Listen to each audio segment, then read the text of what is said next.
वैसे हर काम में शरीयत का मिजाज ये है पर्दापोशी की जाए, छुपाया जाए, कमियां कजियां टेढ़ापन ढांप लिया जाए। लेकिन जो नीयतों का फतूर है इसे अल्लाह भी नहीं छुपाता, खोल के बयान कर देता है कुरान मजीद में। कुरान चूँकि सुबह क़यामत तक के लिए है, तो ये ऐसा नहीं कि दो चार आदमियों के लिए अल्लाह रब्बुल आलमीन ने कुफ़ार का या मुनाफिकीन का हवाल बयान किया। ये क़यामत तक के अरबों खरबों इंसानों के सामने अल्लाह रब्बुल आलमीन ने उनको बेनकाब कर दिया। ये बहुत बड़ी इबरत की बात है अगर इंसान के दिल पे असर कर जाए।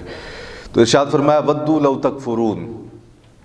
ये जो मुनाफिकीन है, बेसिकली मुनाफिक की जो सज़ा है वो काफिर से ज़्यादा सख्त फरमाई गई।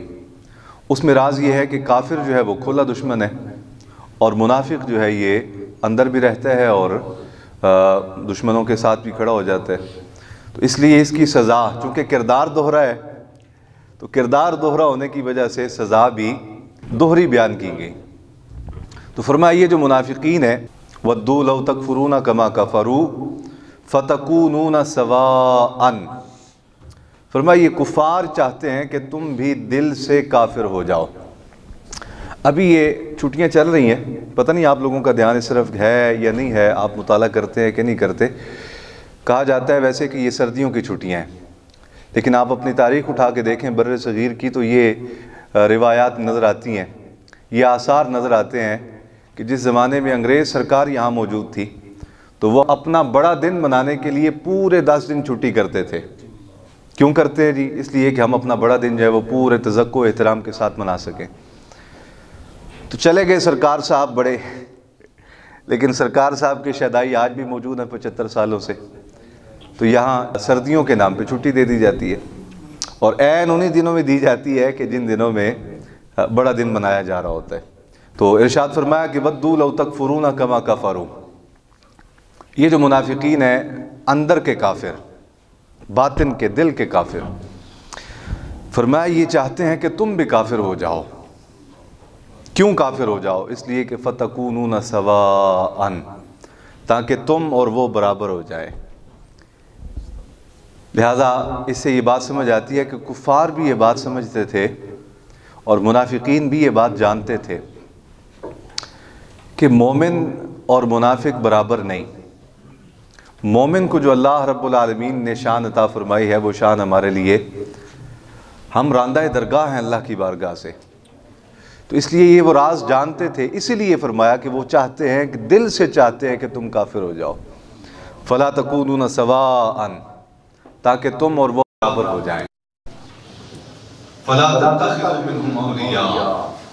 अल्लाह रब्बुल आलमीन ने इरशाद फरमाया, ईमान वालो तुम उन मुनाफिकों को अपना दोस्त ना बनाओ।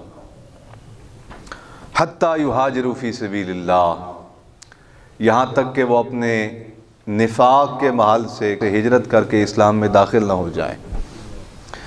जब तक वो इस्लाम में दाखिल नहीं हो जाते तब तक तुम उनको दोस्त, बोलो तो सही नहीं यार, ना बनाओ। बोलने पे सवाब होता है। बाज़ जगह ऐसी होती हैं जहाँ बोलना सवाब है, बाज़ जगह ऐसी हैं जहाँ बोलना अजाब है। तो ये बोलने वाले पर मुनासिर है कि वो कहाँ बोलता है और कहाँ नहीं बोलता।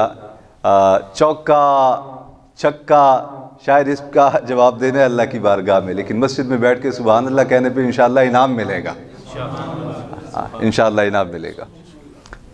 हम ज़्यादा बातें इसलिए भी खुल खुला के नहीं करते कि लोग कहते हैं जी ये मुतशद्दिद हैं। यही बात हज़रत क़ायद अहले सुन्नत इमाम शाह अहमद नूरानी सिद्दीकी रहमतुल्लाह अलैह से एक साफ़ी ने की। तो आपने तारीख़ी जुमला इरशाद फरमाया, बड़े बड़े होते हैं जी, उनकी बातें भी बड़ी होती हैं, किरदार बड़ा होता है, अफकार बड़े होते हैं तो गुफ्तार भी बड़ी होती है। तो कहने लगा आपके बारे में ये ख्याल है कि आप मुतशद्दिद मिजाज आदमी हैं और बुनियाद परस्त हैं। तो आप फरमाने लगे हाँ मैं बुनियाद परस्त हूँ, इसलिए कि मेरी ज़ाहिरी जो उम्र है वो तो 70 साल है, लेकिन मेरी ईमानी उम्र 1500 साल है। नहीं बात समझ आई तो खामोश रहें आप। ज़ाहिरी उम्र जो है वो 70 साल है, लेकिन मेरी ईमानी उम्र 1500 साल है। तो तो फरमाया जिसकी बुनियाद 1500 साल पुरानी है और आज तक बुनियाद इतनी मजबूत है कि ईमान की इमारत खड़ी है, उसका हक बनता है कि अपनी बुनियाद से इश्क करे वो, अपनी बुनियाद से इश्क करे वो। तो फरमाया तुम उन्हें दोस्त ना बनाओ। किन को? मुनाफिकीन को, यहाँ तक कि वो अल्लाह की राह में हिजरत करके निकल आए। अब मुनाफिकीन के अहवाल के मुतालिक नबी पाक सल्लल्लाहु अलैहि वसल्लम ने कुछ बातें इरशाद फरमाई। कुछ निफाक ऐसा होता है कि जो जिहाद के महाज पे सामने आता है। बाज़ औक़ात निफाक ऐसा होता है कि जो तबलीग के मैदान में सामने आता है। बाज़ औक़ात निफाक ऐसा होता है कि जो हक़ की बात करते हुए सामने आता है। और बाज़ औक़ात निफाक की ऐसी सूरत भी होती है कि जो इस्लाम की बुनियाद है, यानी तौहीद, रिसालत, बास, बादल मौत का अक़ीदा, क़यामत कायम होने का अक़ीदा, मौत के आने का अक़ीदा, मलाइका पर ईमान, अम्बिया पर ईमान, रसूल इज़ाम पर ईमान। बाज़ औक़ात निफाक की ये सूरत सामने आती है कि इन अक़ायद पर हमला करना शुरू हो जाता है। नबी पाक सल्लल्लाहु अलैहि वसल्लम ने इन तमाम अहवाल को मुख्तलिफ अदवार में बयान किया। हज़रत सय्यदना उमर बिन ख़त्ताब फ़ारूक़ आज़म रज़ी अल्लाह तआला अन्हु, सही मुस्लिम शरीफ में रिवायत है, फरमाते हैं आका अलैहिस्सलाम ने इरशाद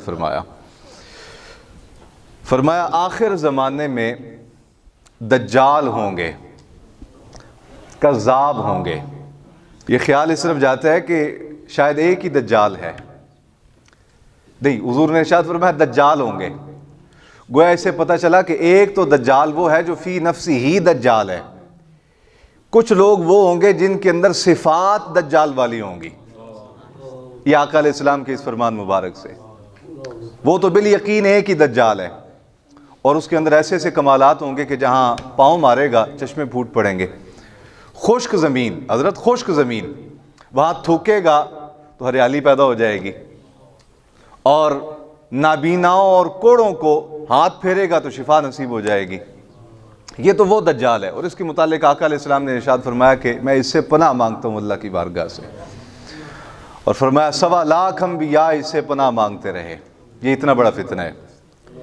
लेकिन ये हदीस मुबारक जिसे हज़रत उमर बिन ख़त्ताब रज़ी अल्लाह तआला अन्हु ने बयान किया और इमाम मुस्लिम ने इसे अपने मुक़द्दमा में बयान किया, इससे ये पता चलता है कि कुछ लोग भी ऐसे होंगे कि जिनकी सिफ़ात दज्जाल वाली होंगी, जिनके अंदर आदात कज़्ज़ाबों वाली होंगी।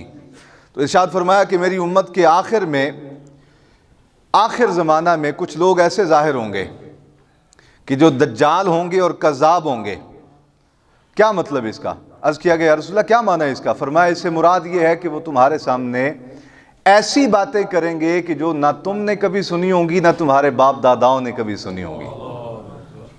हुज़ूर ने स्पेसिफिकली 2 लफ्ज़ इस्तेमाल किए, फरमाया ना तुमने सुनी होंगी ना तुम्हारे बाप, बोलो। इसमें एक बात कहने लगा हूँ इसलिए चाहता हूँ कि आप ज़रा बेदार हो जाएं। फरमाया वो ऐसी बातें बयान करेंगे तुम्हारे सामने कि जो ना तुमने सुनी होंगी ना तुम्हारे बाप दादाओं ने सुनी होंगी। गोया आका मौला सल्लल्लाहु अलैहि वसल्लम, यहाँ हुज़ूर अलैहिस्सलाम का वो फरमान याद कीजिए, फरमाया खैरुल कुरूनी करनी, बेहतरीन ज़माना मेरा ज़माना, सुम्मल्लज़ीना यलूनहुम सुम्मल्लज़ीना यलूनहुम सुम्मल्लज़ीना यलूनहुम। इस दौर के दज्जालों और कज़्ज़ाबों और फितनों में से एक फितना ये है कि हम वो दीन बयान करेंगे और वो दीन पे अमल करेंगे कि जो हमें समझ आएगा। ये बहुत बड़ी बात है, ये समझने वाली है। लेकिन नबी पाक सल्लल्लाहु अलैहि वसल्लम ने दीन में किसी को आज़ाद नहीं छोड़ा। फरमाया आखिर ज़माने में ऐसे लोग पैदा होंगे कि जो कज़्ज़ाब होंगे, दज्जाल होंगे। निशानी उनकी क्या होगी? फरमाया निशानी और अलामत उनकी ये होगी कि वो ऐसी बातें तुम्हारे सामने बयान करेंगे जो ना तुमने सुनी होंगी ना तुम्हारे बाप दादाओं ने सुनी होंगी। और फिर इसमें भी देखो आका अलैहिस्सलाम की फसाहत और आका अलैहिस्सलाम का इल्म और कमाल का इल्म कि हुजूर ने सिर्फ बाप और दादा का जिक्र नहीं किया, बाप और दादाओं का जिक्र किया। और ये हमारे मदारिस दीनिया में पढ़ने वाला पहले हफ्ते का जो बच्चा होता है ना, वो भी जानता है कि एक हो तो एक वाहिद कहलाता है, दो हो तो तस्निया कहलाता है, और जब 3 हो जाएं तो फिर ये सारे जमा में शामिल हो जाते हैं। नबी पाक सल्लल्लाहु अलैहि वसल्लम ने बाप और दादाओं का, अल्लाहु अकबर, हुजूर का इल्म और हुजूर की फसाहत, यहां बापों का नहीं जिक्र फरमाया कि तुम्हारे बापों ने, इसलिए कि हलाली वही होता है जिसका एक हो। तो हुजूर अलैहिस्सलाम ने अपनी उम्मत के लोगों के नस्ब का भी लिहाज रखा और उनको इसमें भी तालीम इरशाद फरमाई कि अपनी औरतों को पर्दा करवाओ, उनको तन्हाइयों में रखो, घर की 4 दीवारी के अंदर उनके जिस्मों की, उनके नजरियात की, उनके अकायद की, अमाल की हिफाजत करो। इसलिए कि मुसलमान बेटी जितनी देर पर्दे में रहेगी उसका नस्ब भी महफूज रहेगा, अमल भी महफूज रहेगा। पता नहीं मैं क्या बात कर गया हूं, आपको समझ आई है कि नहीं आई? तो फरमाया ना तुमने सुनी होंगी ना तुम्हारे बाप, वाहिद कसी का इस्तेमाल किया। अल्लाह अकबर। ये इस तरह फसी व बलीग कलाम मेरे अजीज़ वही कर सकता है जिसे रब ताला ने खातमुन नबिय्यीन का ताज पहना के भेजा हो। एक हदीस भी सरकार की ज़ुबान अक़दस से निकला हुआ जुमला, सरकार की ज़ुबान अक़दस से निकली हुई बात ऐसी नहीं मिलती पढ़ने को कि जिसको पढ़ के इंसान कहे कि ये बात अकल के ख़िलाफ़ है। एक भी। फरमाया अल्लाह रब्बुल आलमीन ने जो मुझे कमालात अता फरमाए, मुझे सिफ़ात अता फरमाई, जो मुझे मोजज़ात अता फरमाए, उनमें से एक मोजज़ा जवामिउल कलिम। अल्लाह रब्बुल आलमीन ने मुझे ईशान अता की है। मैं लफ्ज़ थोड़े बोलता हूँ, हिकमतों के दरवाजे ज़्यादा खोल देता हूँ। अल्लाह अकबर। तो फरमाया ना तुमने सुनी होंगी ना तुम्हारे बाप दादाओं ने सुनी होंगी। फरमाया ख्याल रहे कि ऐसे लोगों के करीब ना जाना, ऐसे लोगों के करीब ना बैठना, वो तुम्हें गुमराह कर देंगे, तुम्हें फितना में डाल देंगे। तो ये मुनाफिकत के हवाले से हुजूर का फरमान जो मैंने आपकी खिदमत में अर्ज़ किया कि ऐसा शख्स जो अकायद में कमज़ोर या फितनों का शिकार है, नज़रियात में कमज़ोर या फितनों का शिकार है, इबादात में कमज़ोर या फितनों का शिकार है, नबी पाक सल्लल्लाहु अलैहि वसल्लम ने उसकी जेहत बयान की, कहा कि अगर ये सारी कमज़ोरियाँ उसमें हैं और बातें ऐसी करता है तुम्हारे सामने कि जो ना तुमने सुनी ना तुम्हारे बाप दादाओं ने सुनी, तो फरमाया ऐसे आदमी से बच के रहना, इनके करीब न जाना। और इसी आया मुक़द्दिसा में हुज़ूर ने इरशाद फरमाया हत्ता युहाजिरु फ़ी सबीलिल्लाह, कब तक करीब न जाना? जब तक वो दारुल कुफ्र से, दारुल निफाक से हिजरत करके इस्लाम में दाखिल नहीं हो जाते। जब इस्लाम में दाखिल हो जाएं फिर उनके करीब हो जाओ, फिर उनको करीब कर लो अपने।